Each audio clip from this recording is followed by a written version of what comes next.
These guys survived the David Kahn era of Timberwolves basketball and live to tell about it. It's Flagrant Howls. Welcome in. We got the OG Wolves guy here with his 1989 inaugural notebook.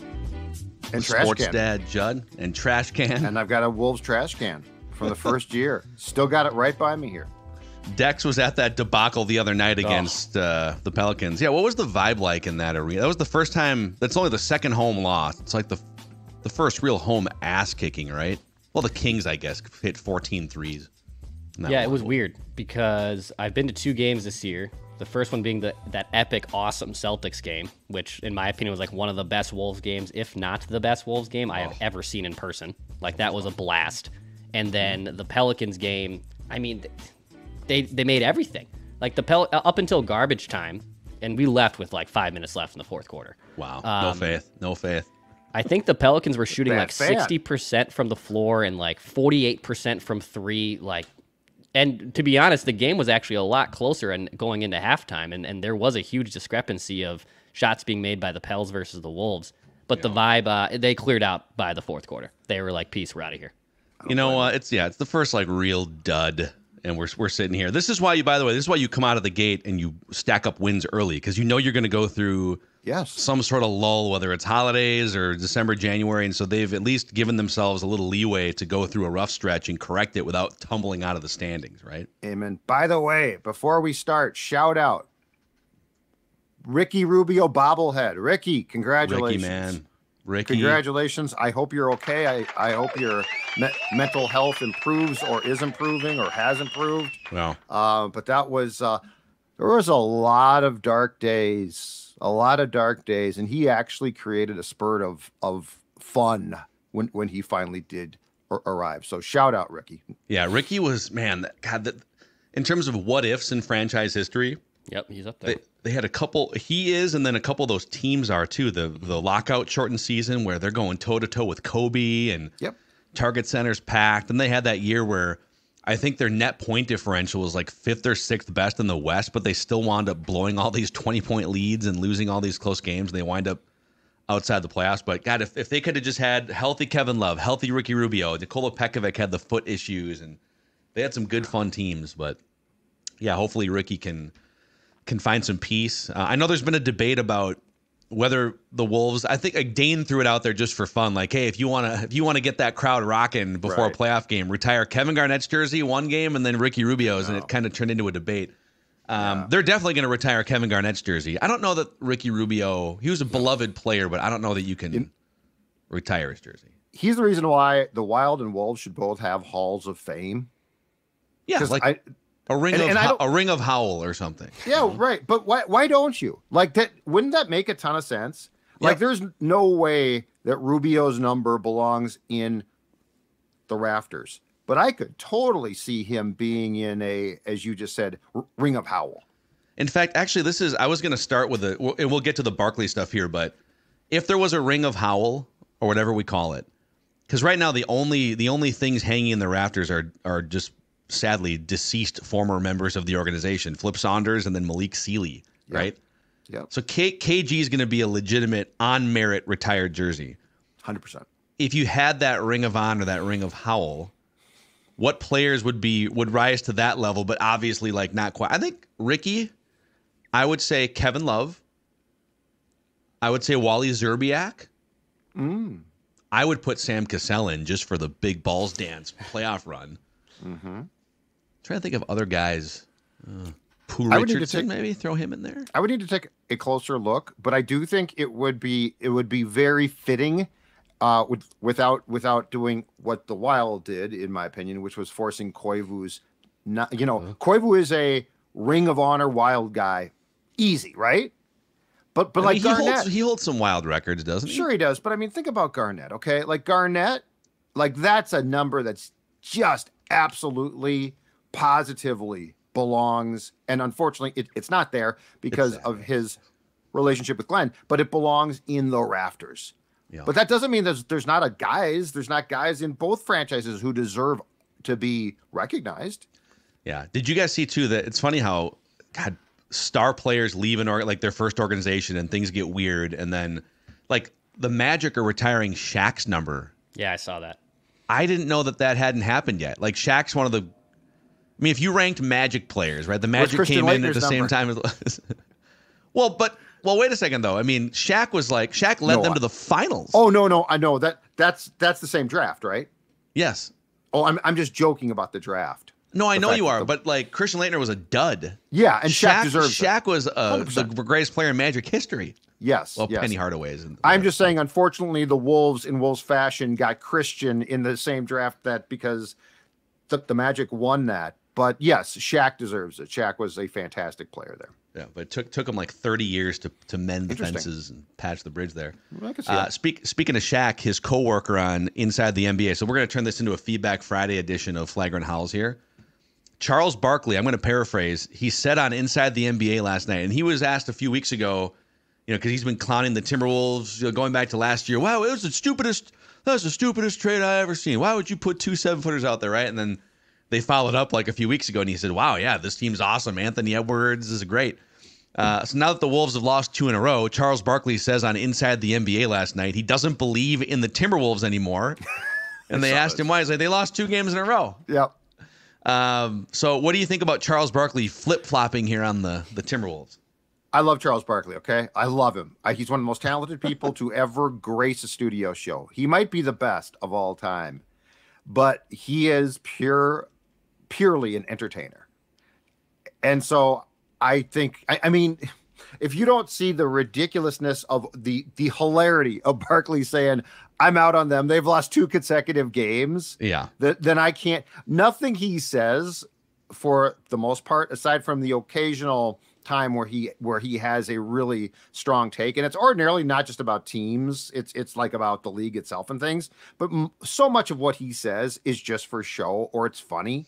So like in this case, I think nothing of this beyond the fact that it's another funny Barkley thing where after 2 games he's like, well, now I'm done with them, they've lost 2 games consecutively.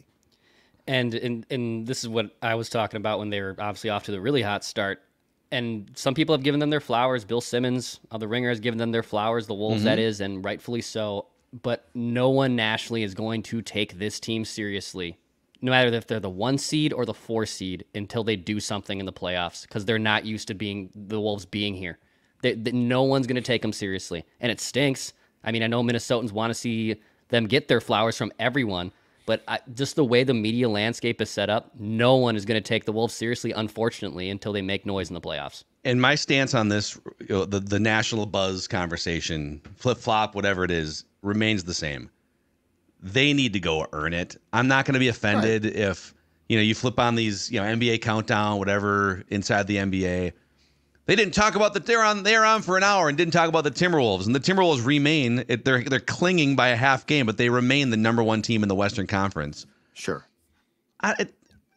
They've built up 35 years of punchlines, and I think we're all self-aware. This is the beauty of Wolves fans. Wolves fans are the most self-aware fans. It's the Wolves fans are Eminem at the end of 8 Mile, man.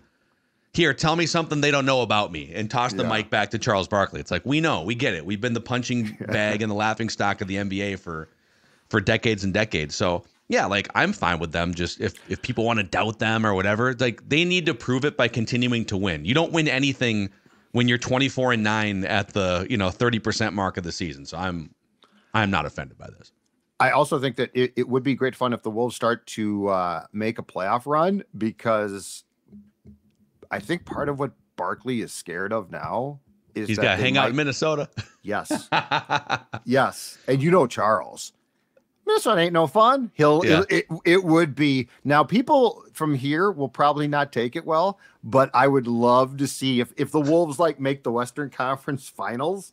I would love to see the trepidation that Charles shows in You might have to. And they're doing their show from First Avenue outside because they do it from outside the venues, right? He would not be happy. Man, it's funny when golf courses here. He likes to golf. He'd hit some golf courses. Yeah. He'd be able to golf a little bit. Yeah, no, he still wouldn't want to be here. There's so many places Charles wants to go, I think. Do you guys remember when the Bucks were in the NBA Finals? And I think it was the ESPN crew. It was like First Take with Molly and Kellerman and Stephen A. And they were just bitching about Milwaukee and how, yes. God, why couldn't the Heat have won? Yes. Come on, guys. Okay, Mike T says, do you guys feel the way that I do? And he brings a Karl Anthony Towns quote from The Athletic here. Johnny K talked to Kat after the Pelicans loss. And Kat said, sustained success kind of gets boring. It gets monotonous. We've got to be okay with being bored. We've got to be okay going out there and doing the same thing every night, regardless of if we want to get cute and show more of our talent. And Mike T continues on and says, someone in that circle needs to say, no, Karl. What's boring is watching the same crap we've seen for years. Hero ball, crying about fouls, lack of offensive flow, bad decision-making, turnovers. You, Karl, bullying your way into 3 guys while 2 of your teammates are open for shots. This quote drives me nuts. Because you haven't... there is no sustained success yet, guys. Karl, Rudy, Ant... 24-9, 33 games is not sustained success. We just got to January, for God's sakes. You haven't sustained anything yet. You're bored? Why are you bored? Karl, just quit while you're ahead, dude. I feel like sometimes he tries to give these quotes that he thinks sound really like astute, right? And yeah, I just don't. I think I know what he might be trying to say, but then I'm going to agree with you completely and say the use of the word sustained is incorrect. It's not sustained yet. No. But he's trying. But I think what he's trying to say is we know we're good and we have to continue to challenge ourselves. But he doesn't say it right, and so I completely agree. It comes off like, what are you talking about? Like the Warriors are okay. You guys have the right to be a little bored in December in the NBA, right? The 1998 Chicago Bulls. All right, you guys want to be a little bit. Well, why can't he just say, we're a good team and we really know that we need to stay sharp, focus on, like why use bored? And I think, just to deconstruct this, the way he says it to me, and again, I wasn't in the room, so I'm sure Johnny K could provide some context if there is more, but when he says sustained success kind of gets boring, it gets monotonous, he's speaking as if he has experience with sustained success. Yeah, you're right. He doesn't. Unless you want to consider barely making the playoffs the last 2 years. It sucks because, on one hand, I've spent the last 4 shows trying to calm people down. Like, guys, they're going through a weird stretch. Everything's fine. They're still in first place. And I still believe that. They're just going through a weird stretch. They're definitely a player short, and they will have to make a trade at some point. But it's hilarious to me that the only players on this team that could maybe say they have experience with sustained success, regular season success, are Mike Conley and Rudy Gobert. But even those guys, they don't have sustained champion. They didn't play in the NBA Finals. So nobody on this team, nobody in this organization should be talking about how sustained success gets monotonous. Let's calm down. I agree completely. And if I was Karl's PR person, I would have quit 2 years ago. So maybe you can jump in and take that No. role. Update your LinkedIn profile. No, because I would tell him, you know what, Karl, the less you say, the better. Let's see here. What's That Beats says on YouTube, does this team know that Karl might get traded soon and that's why the vibes are off? Does this explain why Ant seems to be more aggressive so he can continue doing it when Kat is out? This is a conspiracy theory here. Did they tell Ant behind the scenes that, hey, you've got the keys and the ultimate green light? I don't know. It's a little reckless speculation. I don't think they're trading Kat in season. I think that's a luxury tax decision for July of next year. Yeah, in fact, I just saw a report. Was it from Shams a couple of days ago about the fact that the Knicks are continually sniffing around Kat, but there's no way that he's going to be traded now during the season. So I mean, don't get me wrong. Sports Dad loves a good conspiracy. So I love this. Yeah. But there is no intelligence whatsoever. And I mean, they ain't going to trade him during the season. Also, their biggest problem right now is they don't have enough offense. They only have 2 guys that can create offense right now. It's Anthony Edwards and Karl Anthony Towns. So I think the move, and Kyle and I talked about this yesterday, the move that would be made is taking a Kyle Anderson who's more of a defensive playmaking, and he's passing up. He can't shoot threes this year. I don't know if it's the eye or what. But you'd be looking to add offense to this team, not reduce offense, unless there was some creative way to trade Cat and get more offense back. I don't know what that would look like, but yeah, that conversation to me is parked until the league year starts in July, right? Absolutely. Yes. Joe X 222 says the Wolves, in my mind, needed to win a playoff game last year, or a playoff series last year, and they didn't. This year, it's NBA Finals or I'm not happy. So Kyle and I talked about this a little bit yesterday, and that, because I do hear from some fans that you guys say you want the Vikings to win a Super Bowl, and that's the bar you set for the Vikings. Why don't you hold all the teams to that same standard? And I think with the Wolves, there's a little more leeway in like giving them room to climb here. It's like I said to Kyle, it's like you got one kid who's like valedictorian of their high school class, and they just like continue to bomb their college courses. Like, why? Your expectations, like your potential through high school was great, and why can't you follow up with the next step? The Wolves are like flunking out of 7th grade, 8th grade, like they're 29 years old and still trying to graduate high school. So I do have a lower bar for the Wolves. I think it's ridiculous to say that if they don't make the NBA Finals, a franchise that has 2 playoff series wins, both in the same year, by the way, in the history of the franchise, that's the bar. To me, I would be happy if they won a playoff series and fought in the second round and showed signs of building something. But where are you guys at? What bar do they have to clear for you to say, okay, that was a good season for the Wolves? I think I'd love to see them reach the Western Conference Finals, but I think if you clear the bar of, and look, it depends on who you play as well. And the other thing about football that's different from hockey, basketball, and baseball to a large degree is you don't play series in football. So like you go into one game. And and that makes it a lot more of a crapshoot when you're playing an NBA. You're playing potentially best 4 of 7 series, and so that depends on who you play, what your health is, how the series ebbs and flows. I think if the Wolves get bounced in the first round, I do think it's going to be disappointing. So I guess I would agree with you, Phil. I think if you go to the second round and actually are very competitive. So again, I'm going to say this. It depends on, in my opinion, the eye test. Because if you go to the second round and get bounced in 4 games, it's not going to feel great. But if you go 7 games or 6 games and it's a really hard fought series, I'd be hard pressed to think a lot of Wolves fans are going to be disappointed and say this season was a bust. I think the finals is, that's a tough one. I mean, the bar is a playoff series, but I will say an obtainable goal for this team is to be in the Western Conference Finals. And I know it's crazy to say that because the Wolves have never been there, and this is really the first. No, they have. Yeah, 03-04. Once against the Lakers, yeah, but they haven't been there in 20 years, and they haven't won a playoff series, right? Also, since they've been to the Western Conference Finals, they've won some playoff games, but the way they've started and the optimism that they've built, and the West is starting to kind of now figure some things out, but the path to getting to the Western Conference Finals is obtainable for this Timberwolves team. It's right now, I would say, I know they have the best record in the West, and we're kind of catching them at their lowest point of the season here, the Wolves, while maybe catching Oklahoma City at one of their peak moments. Denver's kind of coming around. They've won 8 of 10. The Clippers have won 8 of 10. I would say right now, I think the Nuggets and the Thunder are definitely better than the Wolves. On any given night, it could go either way, and it has. The Wolves have beat both those teams at home.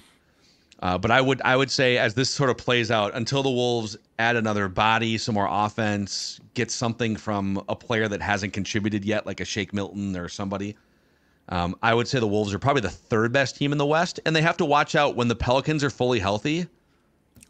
They might be better than the Wolves. So the record doesn't tell the whole story, but they have graduated from like a play-in team to definitively being one of the 6 best teams in the Western Conference. But keep an eye on the Suns. Keep an eye on a fully healthy Pelicans team. The Clippers with a bunch of future Hall of Famers. And even like the Lakers are sitting down there. They have LeBron James and Anthony Davis. So that team's going to be competitive. You know what, though? As we discussed on the Scoops with Dukes, I actually think that this slump is a good thing for them. I think this slump is a good thing. When you play 82 games, you're not. You can go through a a football season where you win 13 or 14 games and really don't have a slump, right? Because again, it's all one game and it's only a 17-game season. But like in basketball, you need to go because there have to be corrections. Mm-hmm. And now it's one that now where the Wolves drove you absolutely up the wall a year ago was they bombed out against terrible teams. That's a different story. Yep. But they're in the midst of a very tough stretch. There are some things that Chris Finch has pointed out, including on defense, where they are not playing up to expectation. But that's a great thing because it's correctable now, and you can actually go back and look and fix that. I am not a fan of nothing goes wrong. So as a guy who panics, I actually think this is a really good timing. You're losing to good teams, but you're also seeing what you're not doing right. And it's a great reminder of getting back to what got you to a point of being so hot before this. And to your point too, so about the below 500 teams, like we're sitting here and we're kind of like, oh man, they're going through this rough patch. Well, we all predicted this 3 weeks ago when they started again. It was 16 games against playoff teams. Correct. And they're like 7-5 right now in the first 12. And they got four consecutive road games starting tonight, I believe. So you said it, God, if they can just kind of play 500, slightly above 500 basketball over those 16 games, that'd be a big win. And then you come out, now you start playing the Portlands and the Washingtons and the Pistons, and don't trip up against a 3-win Pistons team or a Portland team that's bad. But last year, this team was below 500 against below 500 teams. They were the only Western Conference playoff or play-in team that wasn't above 500 by a lot.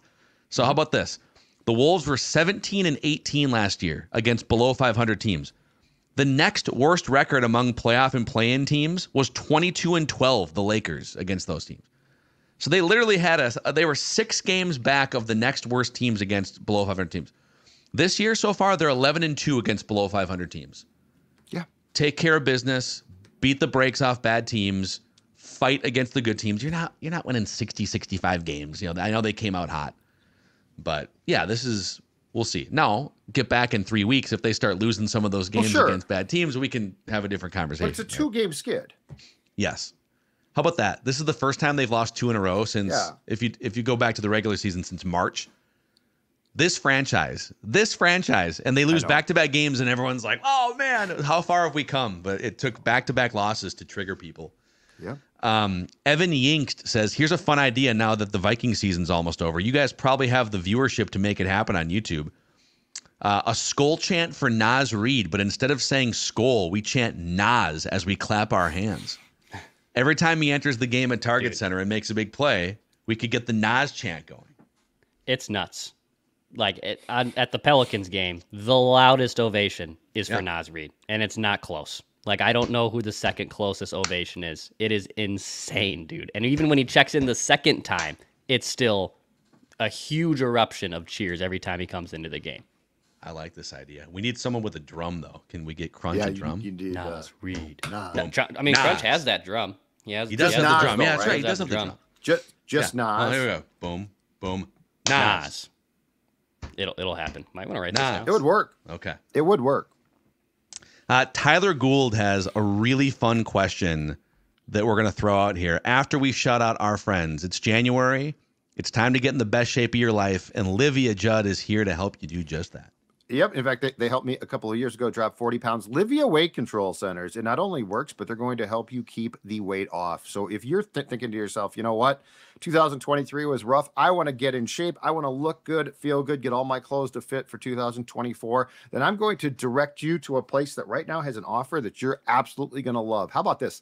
Livia offering the first 3 months for free. That's right, free. They also now have, they now also have breakthrough weight loss medication options as well. And again, 3 months for free. And here's the best part about this whole thing. If you are a Wolves fan in, I don't know, let's say Florida, Tennessee, New York, guess what? You can also take part in this because the whole program can be done if you need be virtually as well. Just go to LIVEA Livia.com, 855-GO-LIVEA, Livia.com, where your weight loss journey starts and you start to feel good about yourself in 2024. Also, while we start to feel good about ourselves, how about feeling good about your home and the cleanliness of it? That's where Zero Res comes in to help you breathe a little bit more fresh air in your home. clean those carpets, deep clean that house, the air ducts. So if you call Zero Res today or go to ZeroResMinnesota.com, you can ask for the SKOR North Special, which is 3 rooms, 0 resified, starting at just $119. And this month, you can also take $75 off when you get your air ducts Zero Res clean. That's 952-0-RES or ZeroResMinnesota.com. Say you want the SKOR North Special and spell it forward or backwards. It spells the same, Zero Res. So this is great. Tyler Gould says, I'd love for you guys to build a starting 5 and bench players of players the Wolves drafted. So building out a full 15-man roster, but we're not talking about like a trade they made on draft day. It's the player that they drafted on draft day. So like Ray Allen instead of Stephon Marbury, for instance. Walker Kessler, I guess, yes, would be. They did draft him officially, right? I think so. Or was that part of a trade too? Well, that was part of trade. Let's look the Gobert trade, but I think they have to make the pick. No, I know, but I think. Let me just look this up real quick. They drafted Kessler. He was here. He was at the press conference. Remember? Yeah, that's right. He wore the hat. Yep. Right, but what I'm saying. Hold on a second. Yep. You guys are probably right, but they did not officially draft Kessler. So it was like part of a trade. This is where it gets weird. Like, for instance, they drafted Lauri Markkanen. Yeah. Or what was the year? No, they drafted Cam Johnson one year with the Suns pick, and the Suns made the Jared Culver pick for the Wolves. That was a trade. The Wolves moved up to get Culver. So technically the Wolves drafted Cameron Johnson that year. And then the trade happens after the draft, right? Yeah. So like when you go through OJ Mayo, Kevin Love thing, right? Because wasn't that the same thing? The Wolves made the OJ Mayo pick, but the Wolves got Kevin Love. Yes. So that's a great example. I'm trying to find that draft. So in 2008, the Wolves did not draft Kevin Love. The Wolves drafted OJ Mayo. And then they traded because those trades can't happen until after the draft is over. That's the creative twist on this. And so I have put together a list of all of those potential players. I've done this exercise for you guys with the starting 5 and the 10 bench players, and I want to run this by you. Okay. So let's start with the starting 5. I'm going big. I'm going Kevin Garnett. I'm going 3 7-footers in my starting 5. Okay. Kevin Garnett, Karl Anthony Towns, and the Wolves also drafted before the Jimmy. This was the Jimmy Butler trade. They drafted this player on behalf of, I think it was the Jimmy Butler trade. They drafted Lauri Markkanen. Yep. For the Bulls. Back in 2017. And then he went to Chicago as part of that trade. So give me Kevin Garnett, tenacious defender, 7-footer, offensive powerhouse too, and then 2 of the best 7-foot shooters in the history of the NBA in Karl Anthony Towns and Lauri Markkanen. Defense optional for those guys. And then I'm going Anthony Edwards and Ricky Rubio in my backcourt. Okay. And you'll see kind of why. Because Rubio doesn't need to shoot, but all these other guys need shots. So give me Rubio orchestrating, getting open threes for Markkanen, for Towns, for Ant, setting up Kevin Garnett in the post. True point guard. Yep. Okay. I'll go through the bench and you can fight me on some of this if you want to. Okay. Brandon Roy, before the knee injuries, obviously. So they drafted Brandon Roy, flipped him for Randy Foye. So the draft pick is Brandon Roy. Okay. Ray Allen coming off my bench. I thought about doing a Ray Allen, Anthony Edwards backcourt, but then it's I don't know if I think Ray Allen is your spark off the bench, like a scoring 6th man or something. Sure. Wally Szczerbiak, Christian Laettner, and Rasho Nesterovic is my second unit. So Brandon Roy, Ray Allen, Wally Szczerbiak, Christian Laettner, Rasho. Okay. And then my other 5 bench players, Nikola Pekovic, Zach LaVine, Pooh Richardson for another point guard. He might be my 3rd point guard. Pooh. Danielle Marshall, who the Wolves drafted 4th overall, and then they traded him, I think, to Golden State for Tom Gugliotta. In the Goops trade, yeah, he was a big-time disappointment for them. But he was a good role player going forward. He played 15 years in the player, NBA. Yeah, the Wolves just didn't. The Wolves thought he was really good, and they got one look at him and said, hey, he's not as good as we thought. Yeah. And then Doug West. Give me kind of just a jack of all West. trades. He can score. He can play all defense. Dougie West with honorable mentions being Cam Johnson, Ty Lawson, Wayne Ellington, Luke Longley, and J.R. Ryder not quite making. Yeah, I'm glad J.R. Ryder didn't make it. He would cause some locker room problems probably still to this day. Yeah. So, yeah, because we can't use Kevin Love because technically, like Declan said, they drafted O.J. Mayo and not Kevin Love. So. That's a pretty good I was going to say the only one I might beef with, but you're right. He turned into a decent role player is Marshall. But beyond that, I do like the facilitator of Rubio, because I think if you started Ray Allen, there's too many guys trying to jack up shots, right? Yeah. Yeah, it's like 5 guys. It just, I don't know does KG just not play offense then? Does Markkanen sit in the corner? I don't know.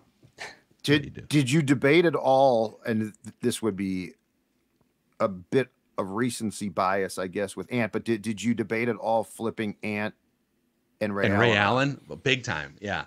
But here's the crazy thing. I think Anthony Edwards is actually the better overall scorer. Ray Allen is one of the greatest shooters of all time. Right. But Anthony Edwards this season is on pace to top any of Ray Allen's top scoring seasons in terms of points per game. Yep.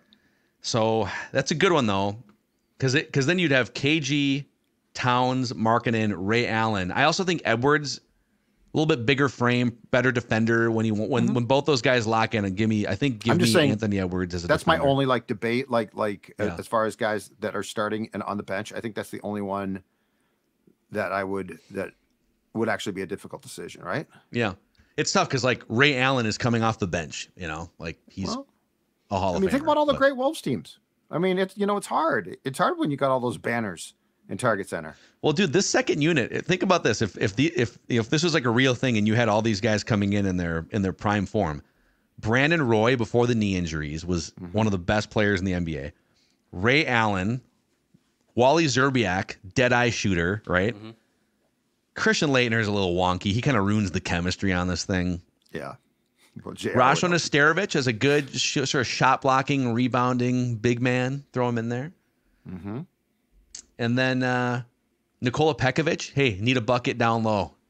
Dump it into Nikola Pekovic. So, and we're assuming that you have a healthy Peck on the team as well in Pekovic. So when he was healthy, he was pretty good. Yeah, I think that's the assumption is that you would get the healthy version of these players. Curious, hit us up in the YouTube comment section or hit us up on Twitter. What would your starting 5? So this is, go to Basketball Reference. You can go to just Google Timberwolves draft reference and see. Now I'm curious about the Walker Kessler.